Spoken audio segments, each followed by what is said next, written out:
வணக்கம். இப்போ இந்த வீடியோ ப்ரெசன்டேஷனில் நிஃப்டி இண்டெக்ஸ் ஆப்ஷனில் நம்ம எப்படி டே ட்ரேட் பண்ணலாம் அப்படின்ற தொடர் வீடியோ ப்ரெசன்டேஷன் பார்த்துட்டு வரோம். அந்த அடிப்படையில் முக்கியமாக என்ன சொல்லணுன்னா, டே ட்ரேட் பண்ணுற இதோட சேர்த்து இன்னொரு வீடியோ நம்ம போட்டுட்ருக்கோம் தனியாக. அதாவது ட்ரெண்ட் அனாலிசிஸாக ஒரு நிமிஷம் கேண்டில் ஸ்டிக் சார்ட்டில் ட்ரெண்ட் சேனல்ஸ் போட்டு டெய்லி நம்ம அப்லோட் பண்ணிகிட்ருக்குறோம். அது ஒரு 10:30 மணிக்கு மேலே பாருங்கள். அந்த அடிப்படையில் நீங்கள் யூஸ் பண்ணி ட்ரேட் பண்ணலாம். 2 விதமாக அந்த அனாலிசிஸை பிரிச்சுருக்கிறோம். ஒரு வீடியோவில் இன்றைக்கி என்ன பண்ணலாம் அப்படின்றது சொல்லியிருக்கிறோம். இன்னொரு வீடியோவில் நேற்று மார்க்கெட்டில் நம்ம சொன்னது எந்த அளவுக்கு நடந்திருக்கு அப்படின்றத பிரித்து போட்டிருக்கிறோம். பாருங்கள், அதையும் பாருங்கள். அதுவும் இந்த ஆப்ஷன் ட்ரேடிங் உங்களுக்கு உபயோகமாக இருக்கும்.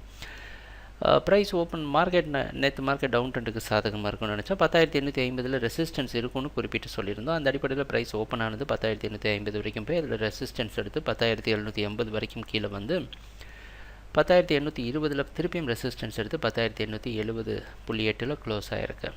ஸோ சொல்லப்போனால் மார்க்கெட் நம்ம எதிர்பார்த்த மாதிரி நடந்திருக்கு. இது எப்படி ஆப்ஷனில் பண்ணலான்னு நினச்சோன்னா 10,600 புட் ஆப்ஷனை பை பண்ணலான்னு நினச்சோம். 52லேருந்து 68 வரைக்கும் போயிருக்கு. எதனால் 52 ஸ்டார்டிங்கில் சொல்கிறோன்னா, நம்ம எதிர்பார்த்தது 10,850 வந்தால் மார்க்கெட் அதிலேருந்து செல்லிங்க்கு சாதகமாக இருக்கும்னு நினச்சோம்.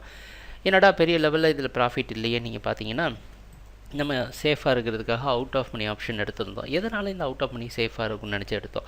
ஏன்னா நம்ம மார்க்கெட்டோட டாப்பில் போய் செல் பண்ணலான்னு நினைக்கிறோம். மார்க்கெட்டோட டாப்பில் செல் பண்ணலான்னு நினைக்கிற சமயத்தில் பெருசாக ரிஸ்க் எடுக்க முடியாது. அது மட்டும் இல்லை, நம்ம பொதுவாகவே ரிஸ்க் எடுக்கிற மாதிரி ட்ரேட்ஸ் எல்லாம் ரொம்ப எடுக்கிறது கிடையாது. இன்றைக்கி மார்க்கெட் 10,780லேருந்து 90க்குள்ளே ஓப்பன் ஆகிறதுக்கு வாய்ப்பு இருக்கிற மாதிரி வெளிநாட்டில் இருக்கிற சிங்கப்பூர் எக்ஸ்சேஞ்சை வச்சு பார்க்குறப்ப தெரியுது. தொடர்ந்து இன்றைக்கி மார்க்கெட் டவுன் ட்ரெண்டுக்கு சாதகமாக இருக்கும்னு எதிர்பார்ப்பு. அதனால் என்ன பண்ணலாம் அப்படின்னு பார்த்தீங்கன்னா, இன்றைக்கும் 10,550 கொஞ்சம் நல்ல அவுட் ஆஃப் மணி ஆப்ஷனை செலக்ட் பண்ணுறோம். இது 50 தான் ப்ரீமியம் சார்ட்டு. அந்த ஆப்ஷன் ஸ்ட்ரைக் கொடுது 56, 57 பக்கமாக இது ஓப்பன் ஆகும்னு எதிர்பார்க்கலாம். 56, 57 பக்கமாக இது ஓப்பன் ஆகும்னு எதிர்பார்க்கலாம்.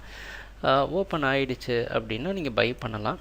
38 ஸ்டாப் லாஸ் போட்டு ட்ரேட் பண்ணுங்கள், இல்லை 35 பக்கமாக ஸ்டாப் லாஸ் போட்டு ட்ரேட் பண்ணுங்கள்.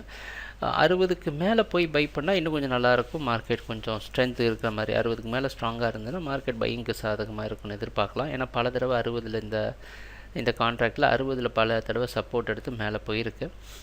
பார்த்து கவனமாக ட்ரேட் பண்ணுங்கள். ட்ரேடிங் நடக்கிறப்ப பார்ப்போம் என்னென்ன மாற்றங்கள் வருதுன்னு. எங்கள் வீடியோ ப்ரெசன்டேஷனை தொடர்ந்து பார்த்துட்டு வந்ததுக்கு மிக நன்றி, மகிழ்ச்சி, வணக்கம்.